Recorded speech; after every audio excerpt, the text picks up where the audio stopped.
You have until sunrise to get out of my house. My sister Tara smiled when she said it. In front of our parents, our cousins, everyone. My mother looked at her napkin. My father cleared his throat and said nothing. Her husband laughed.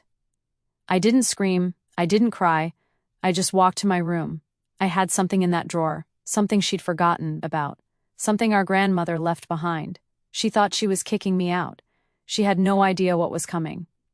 Welcome back to Gentle Drama. Get comfortable, drop a comment, and tell us, what city are you watching from, and how old are you? And be sure to subscribe. Let me start from the beginning. My name is Maggie. I'm 32 years old.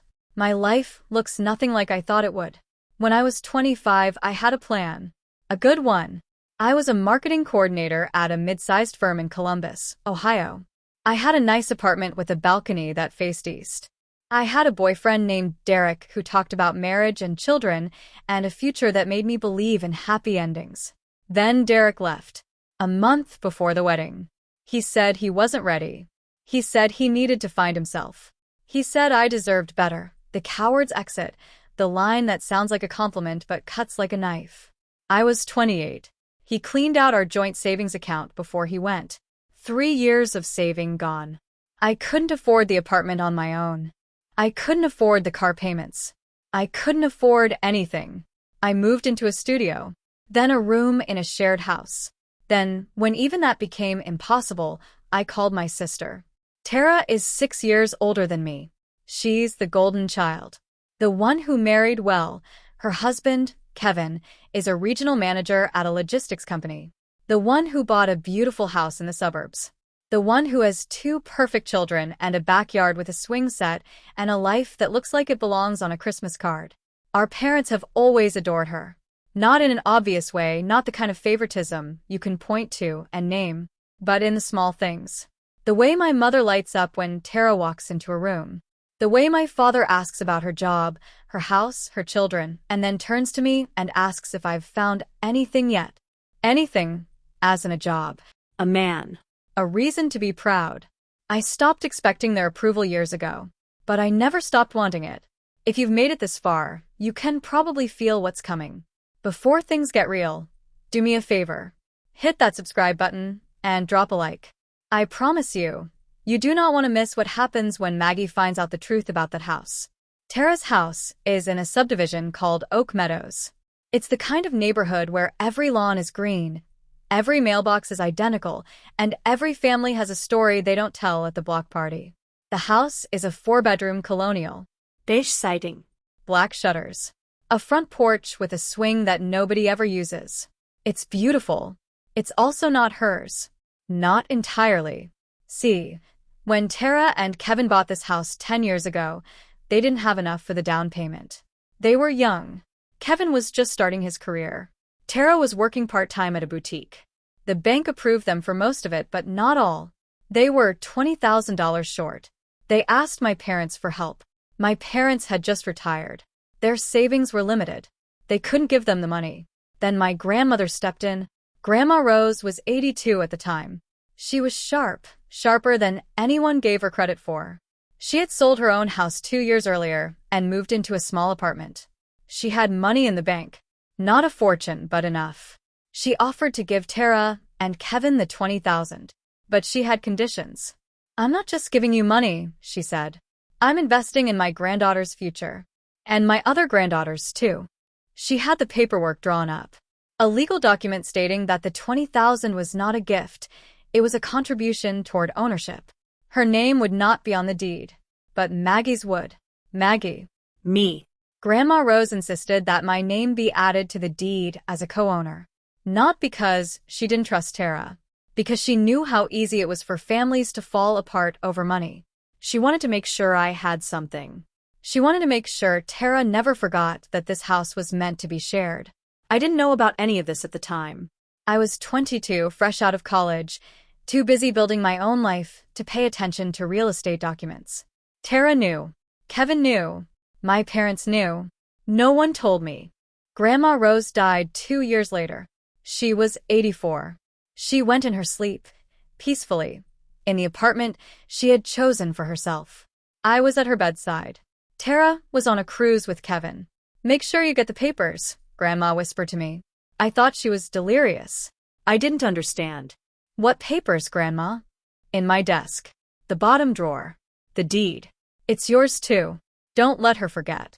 She closed her eyes. She was gone. I searched her desk.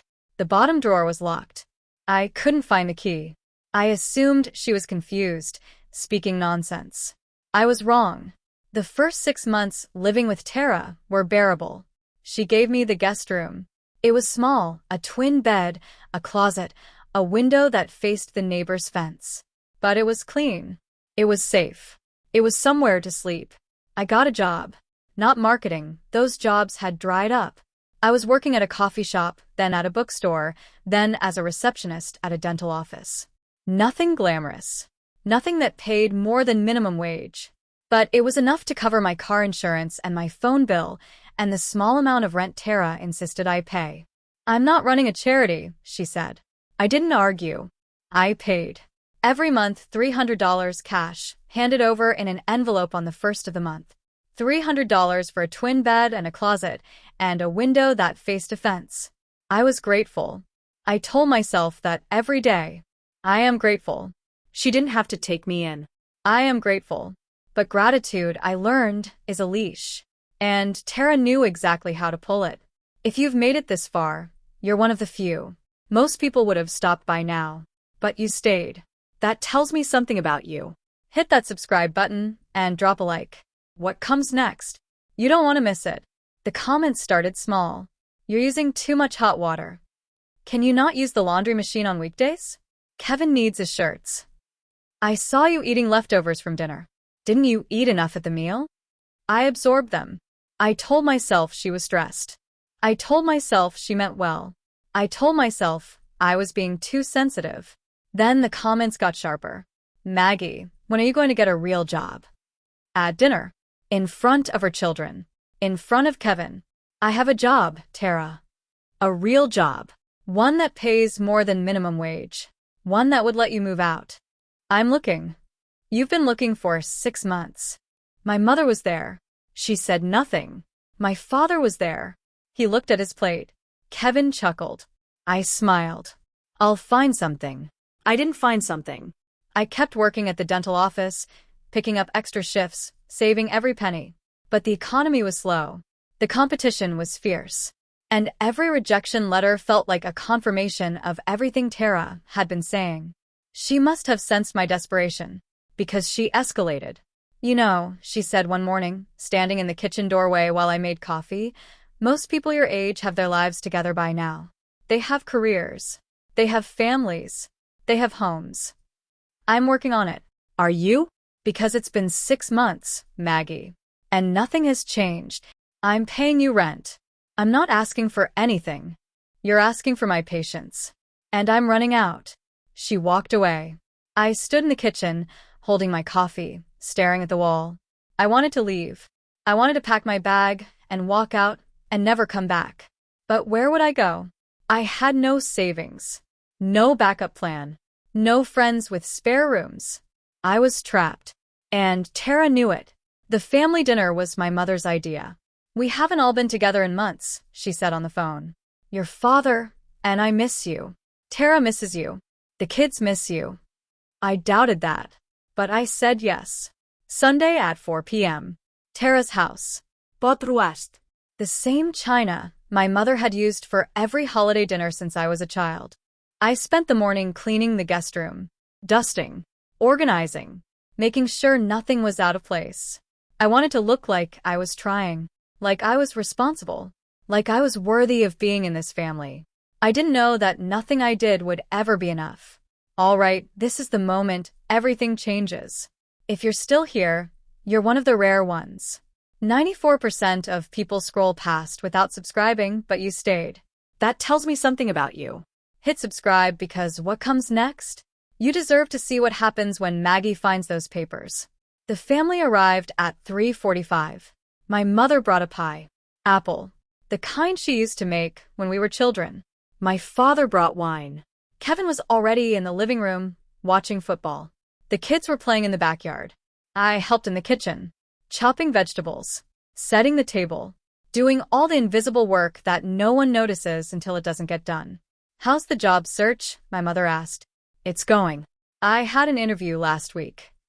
"Oh, for what?" "An administrative position at a hospital. It would be full-time. Benefits." "That sounds promising." Tara snorted. "She's had a dozen promising interviews, Mom. None of them have led to anything." "Tara, don't," I said. "I'm just being honest. You've been here for 8 months, Maggie. 8 months. You pay pennies in rent. You eat our food. You use our utilities.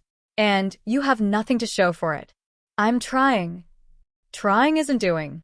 Trying isn't results. Trying is what you say when you don't want to admit you've failed." My mother said nothing.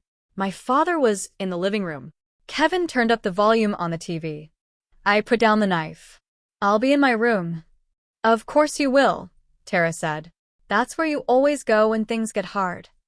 I walked out of the kitchen. Past my mother. Pass the pie. Past the invisible life I had been living for 8 months. I closed the door to the guest room. I sat on the twin bed. I stared at the window that faced the fence. And I remembered. In my desk. The bottom drawer. The deed. "It's yours too." Grandma Rose's voice. From her deathbed. Words I had dismissed as confusion. I stood up. I walked to the closet. I had brought a small box of Grandma's things with me when I moved. Photos, letters, a necklace she had worn every day. I had never opened it. I opened it now. At the bottom, under a stack of birthday cards, was a key. Small. Silver. Old. I knew what it was for. I didn't have Grandma's desk. Tara had taken it after she died. It was in her bedroom, in the corner, filled with her things. But I had the key. I waited until everyone was distracted. Dinner was served. The conversation was loud. I slipped out of the guest room, down the hall, into Tara's bedroom. The desk was in the corner. Mahogany. Old. Heavy. The bottom drawer was locked. I inserted the key. It turned. Inside, there was a folder. Beige. Worn. Labeled in Grandma's handwriting. House documents. Maggie and Tara. I opened it, and there it was. The deed. Signed by Grandma Rose. Stamped by the county. Witnessed by a lawyer whose name I didn't recognize. Tara's name was on it. And so was mine. I didn't take the folder. I took photos. Every page. Every signature. Every stamp. Then I closed the drawer. Locked it. Slipped the key back into my pocket. I walked back to the guest room. I sat on the twin bed. I looked at the photos on my phone. Grandma Rose had given me a gift. Not just the money. Not just the house. The truth. And tonight, at this family dinner, I was going to use it. Here's something I learned in the 10 minutes I sat on that twin bed, staring at the photos on my phone. The truth doesn't make you brave. Not at first. First, it makes you terrified. Because the truth has weight. And once you decide to speak it, you can't unspeak it. You can't put it back in the drawer. You can't pretend you never found those documents. I sat there, holding my phone, looking at the deed that proved this house was half mine. My hands were shaking. My heart was pounding. My mind was racing through every possible outcome. What if Tara denied it? What if she said the documents were fake? What if my parents took her side? What if I ended up on the street with nothing but a folder full of papers that no one believed? But then I thought about Grandma Rose, about her voice on her deathbed, about the way she had looked at me with those sharp, knowing eyes. Don't let her forget. She knew. She knew Tara would try to push me out. She knew I would need proof. She knew that blood doesn't always mean family, and family doesn't always mean love. She gave me the key. She gave me the deed.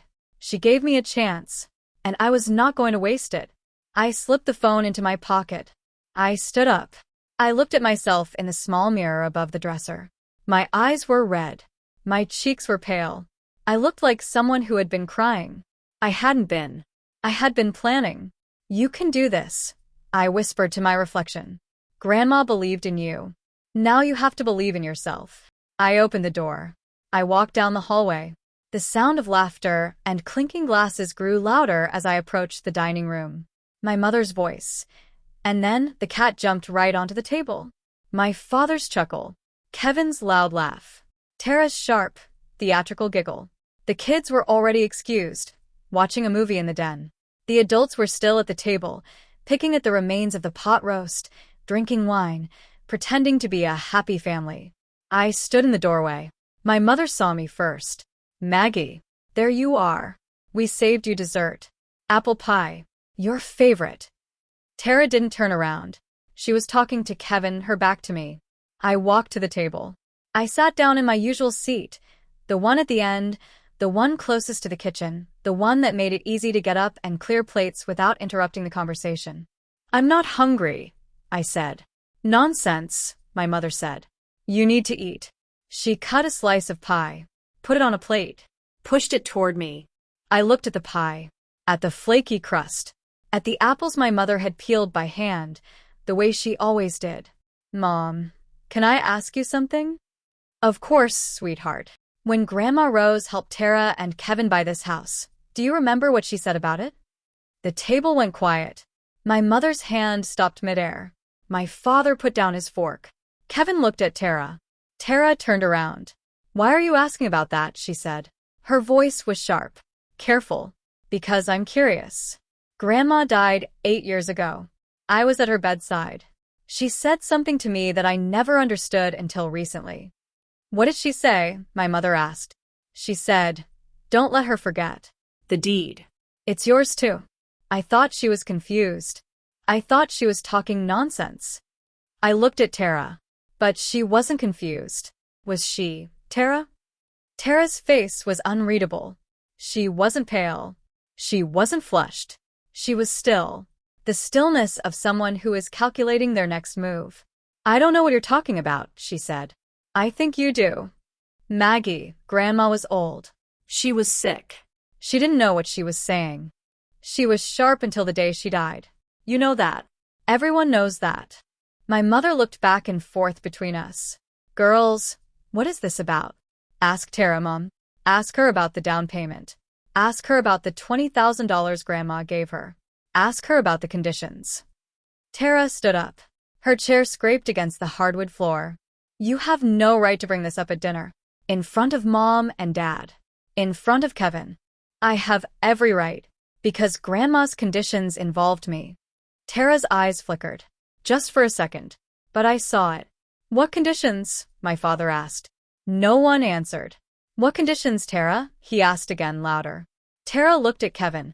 Kevin looked at his plate. "Grandma said," I said, filling the silence, "that the $20,000 wasn't a gift. It was an investment. In this house. In our family. In me."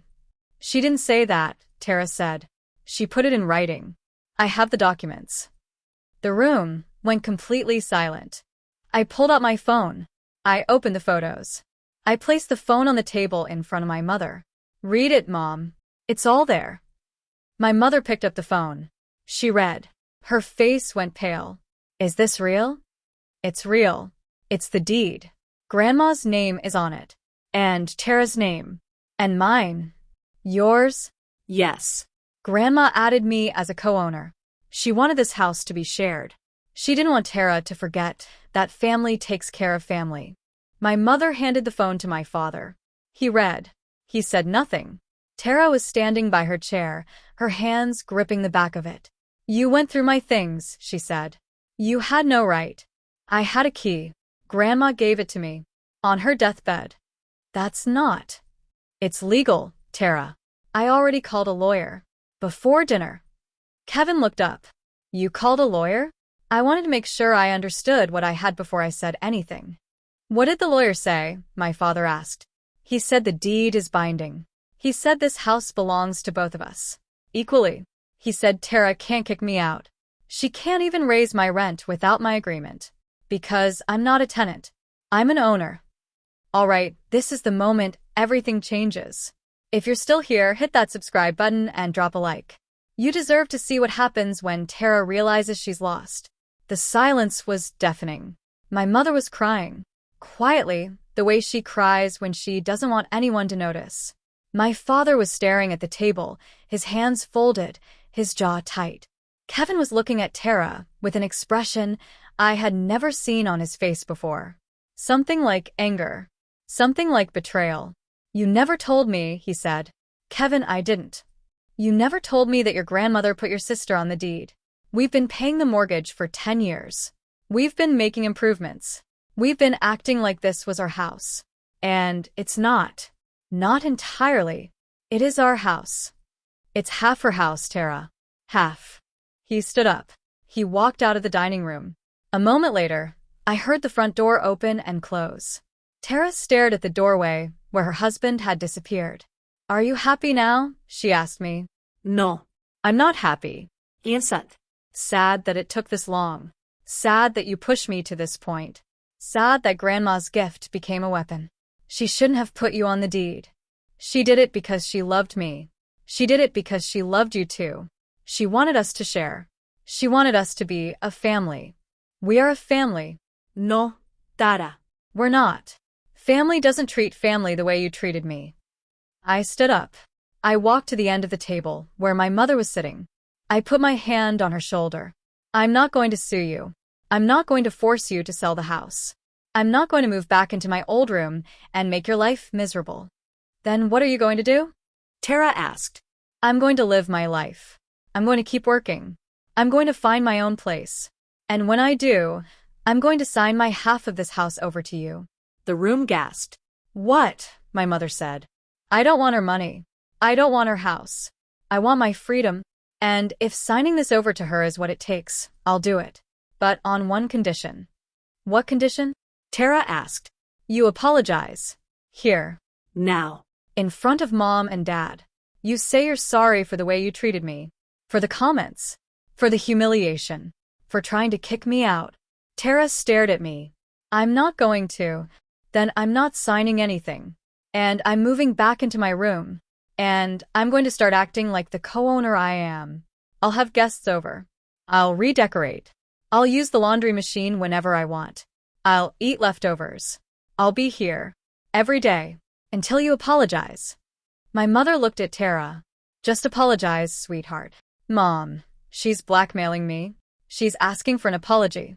That's not blackmail. That's decency. Tara looked at my father. He wouldn't meet her eyes. She looked at me. I'm sorry, she said. The words were flat. Empty. Forced. For what? You know for what. Say it, Tara. Out loud. In front of everyone. Say what you did. Her jaw tightened. Her hands clenched. I'm sorry for the way I treated you. For the comments. For trying to kick you out. And I'm sorry. I looked at her for a long moment. Thank you, I said. That's all I wanted. I didn't move out that night. Or the next night. Or the week after. I stayed. Not because I wanted to. Because I needed to show Tara that I wasn't running away. That her apology didn't erase everything. But it was a start. I kept working at the dental office. I kept looking for something better. I kept saving. But something had shifted. The power dynamic had changed. Tara didn't make comments anymore. She didn't rearrange the pantry or critique my grocery choices. She didn't ask about my rent or my job or my plans. She avoided me. Kevin came back that night. He and Tara had a long conversation in their bedroom. I heard raised voices. I heard crying. I heard silence. The next morning, Kevin made me coffee. I didn't know, he said. About the deed. About any of it. I know. I would have treated you differently if I had. I know that too. He nodded. I'm sorry. Thank you, Kevin. We drank our coffee in silence. It wasn't comfortable, but it wasn't hostile. It was something in between. A ceasefire. 2 months later, I got the job. Administrative coordinator at a hospital in Columbus. Full-time. Benefits. Enough money to rent a small apartment of my own. I found a studio 10 minutes away. Not fancy. A kitchenette, a bathroom, a living area that doubled as a bedroom. But it had a window that faced east, just like my old apartment. And it was mine. I told my mother first. She cried. I'm so proud of you, Maggie. Thanks, Mom. I'm sorry I didn't stand up for you. At dinner. All those times. You're here now. That's what matters. I told my father next. He nodded. He shook my hand. That was his way. You did good, he said. Thanks, Dad. I told Tara last. She was in the kitchen making dinner. I stood in the doorway. I found a place. I'm moving out next weekend. She didn't turn around. That's good. I signed the papers.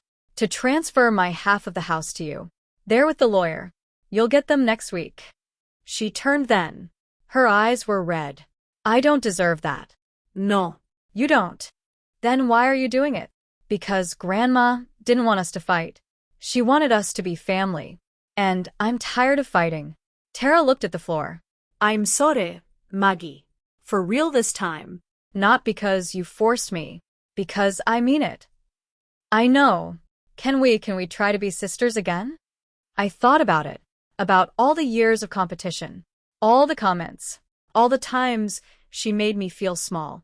We can try, I said. But it's going to take time. I have time. I moved out on a Saturday. Kevin helped me carry my boxes. My mother brought a casserole. My father brought his truck. Tara stood on the porch, watching. When the last box was loaded, I walked up to her. Goodbye, Maggie. She hugged me. A real hug. Not the stiff, polite hugs she used to give. Something warmer. Something tentative. Call me, she said. I will. I got in my car. I drove to my new apartment. The studio was small. But The walls were white. The floor was linoleum. The window faced east. I sat on the floor, surrounded by boxes, and I cried. Not sad tears. Not happy tears. Just tears. The kind that come when you've been holding your breath for so long that you forgot what it felt like to exhale. I was free. Not because I had signed away my rights to the house. Because I had finally stopped letting my sister define my worth. Here's something I learned in the weeks after I moved into my studio apartment. Leaving is not the same as running away. Running away means you're scared. Leaving means you've decided you deserve better. I sat on the floor of my new home, surrounded by boxes I hadn't unpacked, and I looked at the east-facing window. The morning light was gold. soft. The kind of light that makes you believe in second chances. I had signed away my half of Tara's house. Not because I was generous. Because I was done. Done with the fights. Done with the tension. Done with the constant reminder that my sister valued money more than she valued me. Some people said I was foolish. You gave up hundreds of thousands of dollars, my coworker Audrey said. Do you know how long it would take you to earn that? I know. And you just gave it away? I didn't give it away. I traded it for my freedom. She didn't understand. That was okay. Not everyone can understand what it feels like to be trapped in a house that was never really yours. The first month in my studio was hard. Financially, I was stretched thin. The job at the hospital paid better than the dental office, but rent ate up most of it. I ate a lot of pasta, a lot of eggs, a lot of meals that cost less than $2. But every night, I came home to a space that was mine. No one rearranged my kitchen. No one commented on my grocery choices. No one asked when I was going to get a real job. I bought a plant, a small succulent from the grocery store. I put it on the windowsill. I watered it every 3 days. It lived. That felt like a small miracle. Tara called once a week. The conversations were short, awkward. The way conversations are when two people are trying to rebuild something that was broken. How's work? Good. How are the kids? Good. They miss you. I miss them too. You should come over for dinner sometime. Maybe. Not yes. Not no. Maybe. A word that meant, I'm not ready yet, but I'm trying. If you've made it this far, you're one of the rare ones. Hit that subscribe button and drop a like. What comes next? You don't want to miss it. The second month I got a second job. Not because I needed it, I was managing. Because I wanted to build something. A cushion. A safety net. A future that didn't depend on anyone else. I worked evenings at a bookstore. The pay was low. The hours were long. But the customers were kind, and the smell of old paper made me feel like I was home. One night, a woman came in looking for a novel I had read years ago. I found it for her on the top shelf. She thanked me. She said I had kind eyes. You should be careful, she said. The world needs more people like you. I thought about that. about what it meant to be careful with kindness, to not let the people who hurt you make you hard. I had been careful my whole life. Careful not to upset Tara. Careful not to ask for too much. Careful to make myself small. I was done being careful. The third month, my mother called with news. Kevin lost his job. What? The company downsized. He was one of 50 people let go. They're devastated, Maggie. I don't know what they're going to do. I sat on my couch, the one I had bought from a thrift store for $40. It was ugly. It was uncomfortable. It was mine. What about the mortgage? Tara didn't say, but I think they're struggling. I thought about the house. The 4-bedroom colonial, the beige siding, the black shutters, the swing on the front porch that nobody used. I thought about the $20,000 Grandma Rose had given them, The deed. the signatures, the years of payments. And I thought about the papers I had signed, the ones that transferred my half of the house to Tara, the ones that made her the sole owner. There's nothing I can do, I said. It's her house now. I know, sweetheart. I'm not asking you to do anything. I just thought you should know. I didn't call Tara. Not that night. Not the next day. Not the week after.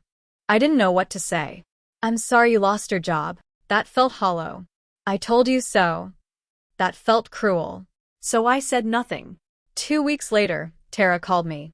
I know you heard about Kevin. Mom told me. I know you're probably thinking, I don't know, that this is karma. Or something. I'm not thinking that, Tara. You should.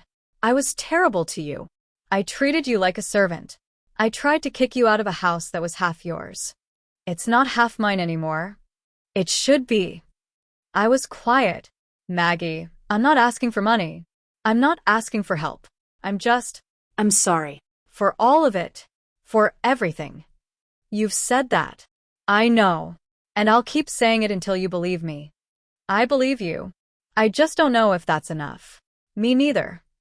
We sat in silence for a long time. Not an angry silence. A sad one. I love you, Maggie. I love you too, Tara. I hung up. I looked at my succulent on the windowsill. It was growing. Slowly. The way healing grows. Kevin found a new job 6 months later. Not as good as the old one. Lower pay. Fewer benefits. But enough. Tara went back to work. She had been a stay-at-home mom for years, but she found a position at a local boutique. She said she liked it. She said it was nice to have something that was hers. They didn't lose the house. They refinanced. They cut back on expenses. They made it work. I visited for Christmas. The house looked different. The decorations were simpler. The presents were fewer. But the laughter was louder. Genuine. The way laughter sounds when people have been through something hard and come out the other side. Tara hugged me at the door. Thank you for coming. Thank you for inviting me. The guest room is ready. The one you used to stay in. I redecorated. I walked down the hallway. Past the living room where Kevin was watching football. Past the den where the kids were playing video games. Past the kitchen where my mother was making pie. The door to the guest room was open. The walls were soft blue. The bed had new sheets. The window faced the backyard instead of the fence. I wanted you to feel welcome, Tara said from behind me, for whenever you visit, because you'll always have a place here. You didn't have to do this. Yes, I did. I hugged her. A real hug. The kind that lasts longer than a second. We didn't talk about the past. We didn't need to. The past was in the walls. In the memories. In the deed I had signed away. What mattered was the present. And in the present we were trying. Here's what I learned. Family isn't about who owns the house. It's about who shows up. Who apologizes. Who tries to be better. Tara hurt me. She hurt me more than anyone else in my life. But she also tried. She went to therapy.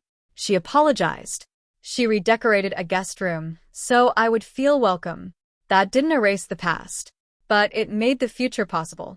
I don't have a perfect relationship with my sister. I don't know if I ever will. But I have something. A beginning. A small, fragile, tentative beginning. And that's more than I had before. Last Sunday, I had dinner at Tara's house. My mother made pot roast. My father made his famous mashed potatoes. Kevin grilled vegetables on the back patio. The kids set the table without being asked. Tara poured wine. She handed me a glass. To family, she said. To family, I said. We clinked glasses. It wasn't a movie. No one cried. No one gave a speech. No one apologized for the past. We just ate. We just talked. We just existed in the same room without fear. And that was enough. The end. Thank you for listening to Gentle Drama. If this story moved you, share it with someone who needs to hear it. Drop a comment and tell us, what city are you watching from, and how old are you? Subscribe for more stories about family, boundaries, and the courage to walk away.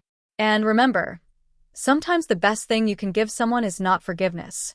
It's a chance. And sometimes that chance is enough. See you next time.